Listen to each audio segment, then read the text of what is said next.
అంటే బీఆర్ఎస్ పార్టీలో ఉండి భూ కబ్జాలు చేసినటువంటి నాయకులు ఇప్పుడు మీతో పాటు ఉన్నారు అని కూడా టాక్ ఉంది. సో దాని మీద మీ స్పందన ఏంటి? కాదనను ఉన్నాయి. నేను అందురించి అన్నాను. నేను ఒక వీడియో కూడా రిలీజ్ చేశాను.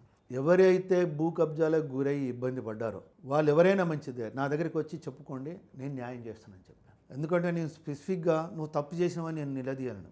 బట్ ఎవరైతే నష్టపోయినలో ముందుకు వచ్చినప్పుడు ఏంటంటే నాకు కూడా కొంత హ్యాండ్ స్ట్రెంత్ అని అవుతుంది. అతనికి న్యాయం చేయాలి నేను, అది నా బాధ్యత.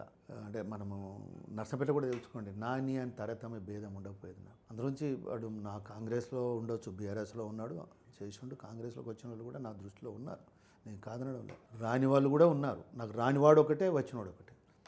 కానీ సఫరర్ ఎవరు ఉన్నారో అతను ఒక రిప్రజెంటేషన్ ఇవ్వకుండా నాకై నేను తీస్తే ఏంటంటే పొలిటికల్ క్రిజెస్ కిందకి పోతుంది, లేకుంటే ఇంకేదో అండు అడ్వాంటేజ్ గురించి చేస్తున్నాడు. అందుగురించి నేను చాలా బహిరంగంగా మీ ద్వారా కూడా చెప్తున్నాను. నేను